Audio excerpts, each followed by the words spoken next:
to have a product that is reproducible and it's consistent. And there's a lot of things that go into the regulatory side requirements as far as biocompatibility, microporosity, strength testing, and with custom products, you often want to do a finite element analysis on every single part to make sure that even with the custom fitted design, you're still getting all of the mechanical properties and the strength and everything that you need in your products. So you want to make sure that when you implement something, that you're either focusing on that or you are able to incorporate that from a turnkey system that's already available to you. Also, the testing of new products and product development is very time consuming. You need to make sure that you have the clinical trials and mechanical tests and all that kind of stuff done. So it is a much better investment than to try to develop a new product yourself and bring it to market, to invest in a turnkey system. I have found that with my providers, especially. The second thing would be to research the right system for you. Does it have the potential to do all of the product designs that you want or need? A lot of people are constricted by the functionality of their 3D printing system, both on the design and the manufacturing side. So you want to make sure that you invest in one that can grow with you and that it can have all of the product lines that you want to, because you don't want to invest in 8 different systems. You want to invest in a system that has everything that you need and can grow with you.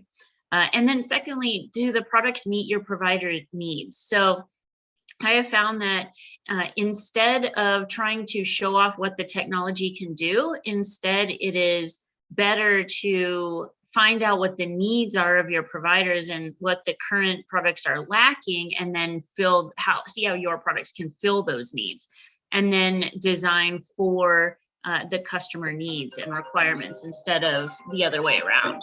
And so the question is, like, when your doctors ask you for, or your providers or your patients, ask them what their needs are. How strong does it need to be? How protective? How customizable? And then make sure that it's tested and proven in the market. So when you invest in a system, make sure that it's tested and proven in your market, not in another market, or in a market that you know and trust, and that your providers will know and trust. And then next, consider how easy it is to run the system. And as most of you know, 3D printing is finicky, it's inconsistent, it's labor intensive, and it requires skilled staff. So you want to make sure that the system that you invest in is going to be scalable, right? You don't want to, prototyping is not usually very scalable or profitable. So you want to make sure that your system, it's ease of flow, where you can see lots of patients quickly and generate margin, definitely get some decent margins by having it be easy to run through the system repeatedly and create custom designs. So what about your staff? Like, what training do they need to be able to run it? And how easy is it? How user-friendly is it? Does it require a lot of troubleshooting of the equipment? And what finishing work is required? And then is it scalable for your shop? And then the next thing you want to consider is, for sure, the business case. If you are investing in a system, what are all of the fixed and variable costs ongoing? And are the final products covered by insurance? Because that's going to limit you a lot if it's cash pay only. What codes are being used, and what are the reimbursements for those, and what are the margins, and is it a market proven process? So for example, our in-clinic 3D printing package at Active Armor, we do diabetic foot offloading boots. And so as you can see, kind of how it breaks down is, if you were to fabricate the boot yourself there, the margins are great and the reimbursements are great, and that's through Medicare, so you know that it's gonna, that it's consistent, and it's great profits for your shop. But you want to make sure that you run that business case for every single product that you consider, and every single system that you consider implementing into your shop. And then the other is branding and marketing. Because if you sell one product, you're selling one product, right? You get the margin on one specific device. But if you are selling a product that is marketable and it shows off your brand and it generates new patient referrals and new referrals from your other providers and onboards new providers to make referrals to you because of the product, then those are the ones that are going to be way more valuable than just the one-off sale. And you want to make sure that you're always partnering with products that model your mission, whatever your mission is in your shop. Is it, improving quality of life or mobility or whatever it is? You want to make sure that the products and the systems that you incorporate enable that brand, and that you're able to use that to further your business, whether it's whatever your marketing plans are, whether it's social media, trade shows, whatever it is. You want to be able to have your products be marketing for your business. And one thing about Active Armor specifically that we use all the time as in our sales pitches is that a traditional cast or a splint or the old school products don't generate any new patient referrals or onboard new providers by patients wearing them out in the community. But Active Armor generates an average of 5 to 20 new patient referrals for every one patient wearing one. And that's because we put custom logos on them. They're cool. They have the colors, and just the quality of life is improved for the patient. So because of all of that, it's a really great marketing opportunity for our providers who offer them. So that's it. We have, and like Jenny was saying, we are taking investment right now. We have a crowdfunding raise open for a couple more weeks, but after that, we are taking accredited investors as we grow and scale. We are now in 10 countries around the world and growing, and we have major hospitals and clinics contracted all over the country, including St. Luke's Hospital and Children's Hospital. So we have been 8 years in the US market providing our products. So we're definitely experienced in the 3D printed space and definitely scalable with our on-site fabrication system. So if you guys are interested anymore in that, check us out, and you can contact me directly also through that website if you have any questions after this. So. Thank you, Diana, for the excellent presentation. Maybe later on you can put the link directly in the chat box so people can just click on it. And also your crowdfunding link, if you have any link for that. I do have a few questions, I think, just to clarify. The product that you're selling is a turnkey system, is that correct? That's correct. So what does that include? I mean, that includes the machine, materials, software, yes. everything? Yes, so you can purchase as few or as many printers as you want in the system to be able to fabricate as many as you want. And the printers are $7,000 each, so they're super affordable. The material is just ABS plastic in spools. It averages about $12 in material per wrist cast like this. So super cheap and affordable. And then it's just licensing our custom design software, which allows you to design the devices for any body part. We have AFOs, walking boots, long arms. You can see them behind me, hand-based, whatever. So you just want to make sure that you have a robust software system that'll allow you to fabricate products that have been tested in the market. So it's possible for people to still use your system without the printer? Yeah, if they want to, there's just going to be a turnaround time. So you can always order direct through us. You just use your iPhone, you do a free scan. It's a free app. You just use your iPhone and scan any body part and upload to us, and we'll deliver a device in 4 business days or less, guaranteed, if you want us to fabricate it. Okay. So there's a question from our audience here. It says, the product in the picture looks rigid plastic. What kind of post-processing are they undergoing after they got printed? So it prints out almost exactly like this. You're just gonna check and see if there's anything sharp, run a little bit of sandpaper over there. And if you want to do a solvent wipe to make it shiny, you can, but that's up option. Post-processing right after. That's the only post-processing you do. That's correct. Chemical processing, basically. Okay, awesome. Let's see. And it is rigid plastic. It's ABS. It's the Legos plastic, so it's nice and smooth against your skin. So, but it's not squishy at all. That's what makes it immobilizing, like a cast. Okay. And so, yeah, I realized that you guys have been in business ever since 2014, right? That's correct. Yep. After all these years, do you see some kind of evolution in the industry? Like, what is your biggest takeaway in this? Yeah, definitely. I have seen, especially during the pandemic, more people concerned about being able to have a sanitizable option to be able to just practice basic hygiene, like washing your hands. It's ridiculous that it's okay in orthopedics to be able to put on something where you cannot take a shower, wash your hands, practice basic hygiene for 12 weeks or, even 4 weeks or whatever it is that you're healing for. So I think people are looking for safer products and products that will allow them to experience their active lifestyles while they're healing. And with the pandemic and everything, we had 12 clinics slated to open that didn't open because everybody was shutting down. They weren't letting new vendors in, new products in, and people weren't investing in technology.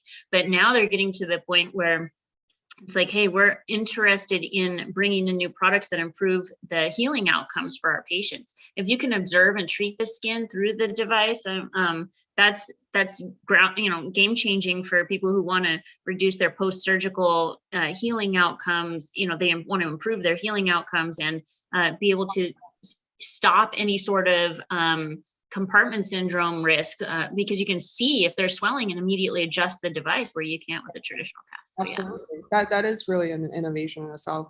So yeah, I think there's some chats also answer questions in the box simultaneously when it's talking about what kind of app. So Active Armor is the app apparently for the scanning process, right? You have your own app. That's right. iPhone 10, 11, 12, 13, just look for Active Armor Scan. Okay. Here's another question from Clayton. Diana, does the ABS lead to any restrictions on skin contact time? No, in fact, it is ISO 10993-5 certified for biocompatibility. It's completely inert. So it's great because anybody who has reactions to other casting materials or splinting materials or whatever, they don't with this, and it's recyclable. So it's definitely green and saving a lot of medical waste because instead of sawing casts off and reapplying them for every exam and x-ray, it's reusable and adjustable. So that makes it great for accommodating edema and things as well. Awesome. So there are a couple of other questions. I think we addressed most of them, but they're in the QA box, so you can type in your answer. Okay. Thank you for guys for putting your questions in QA box because as you know, I'm multitasking here. But I'd like to move on to our next speaker because we're running out of time. Our next speaker is Florian Debuck. I hope I'm pronouncing your name right. Please correct me. Yeah, perfectly. Okay. So he is the co-founder and chief product officer for Spinties, which is a company I almost felt like I watched you guys growing up. One yeah, indeed. Young founding team, and two is you being in the industry for a couple of years now, for sure. Yeah. We started in 2017, and I think you were in contact in 2018, something like that. So at the very beginning of the project. Yes, I think it's cool to still be in contact. Awesome. So I will let you take over the stage and share with us what you're working on. Great, perfect. Thank you very much, Jenny, for the invitation and for organizing this webinar. Very important for us, to share our vision on the industry and also to share the vision of other players in the industry. Always good to hear what Diana has in mind and on the industry. So very good. I have a few slides, so I'm going to share my screen. Nice. Okay, so do you see the slides? Yeah. Yeah, perfect. So what do we do at Spinties? Spinties is a platform that enables medical professionals to leverage the power of 3D technologies. 3D technologies meaning 3D scanning, 3D modeling, and 3D printing. Why? Because with the 3D technologies, you can create custom-made medical devices, exactly like Diana explained earlier in this webinar. And it really makes sense to create custom-made medical devices in the O&P industry because you really want to create or to produce custom-made orthoses and prostheses, okay, to treat chronic diseases mainly. And I will explain you how I would say how we treat those diseases, so like pathologies, chronic pathologies, with the traditional technologies, and also and I will compare the traditional workflow with the 3D workflow, so that we will have a better understanding of the market, of the industry. Yeah. So we empower medical professionals to leverage the power of digital technologies. First, for the practice of the orthopedic technicians, because with digital technologies, 3D technologies, we can really optimize the production of the custom-made devices, but also for the patient, so that we can really bring the added value of the 3D printed orthoses and prostheses to the patient. Yeah. That's the current traditional workflow to manufacture custom-made orthoses. Yeah, it's a long process. It's a fragmented process, and so it's quite costly for the, I would say, the states, but also like for the patients. So first, the orthopedic technicians need to cast the patient's limb, and then you need to get the I would say the geometry of the limb, and then you need to put some plaster inside the cast to have the mold. Then you have to correct the mold to actually have at the end like the right immobilization position. And once you have the mold in the right position, you will create the final devices. Yeah. So the final device can be made of different materials, mainly I would say plastic that is heated, and then I would say fitted on the mold to then be fitted on the patient. Yeah. So it's a long process, manual, and so costly for the orthopedic technicians, but also for the patient. And so that's why we have developed this workflow with Spentis. It's a digital workflow going from scanning to correcting the scan, to modeling, and then to printing to fit the printed device on the patient. Yeah. The main added value, or the main, I would say, value of Spentis is to offer this platform gathering the scan correction, the modeling part, and also the print management. And I will show you all the I would say the features of the platform after the presentation. Very important, on the market you can find a lot of 3D scanners, and our platform is an agnostic platform, meaning you can use any 3D scanner and you can upload any 3D scan file on our platform. So if you already have a scanner, you can use your scanner and then you can upload the scan on the platform.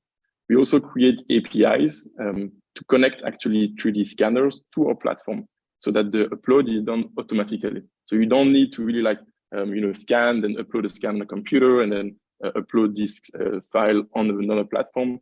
It's still it would be really fragmented. We want to have a streamlined solution from scanning to modeling to printing. And so that's why we create APIs to have one smooth and streamlined workflow for the market.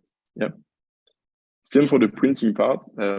A lot of different 3D printers on the market, FDM printers, SLS, MGF, a lot of different ones. And we want to be an agnostic platform. So we want our platform to work with a different type of printers. Why? Because some printers and some materials might be better for specific applications, so certain applications, and other ones better for other applications. Yeah. And so we want to really be flexible in that. And we offer this platform, going from scan correction to designing the device and to the print to print management. Yeah. So I will quickly show you the scan correction. It's a short video.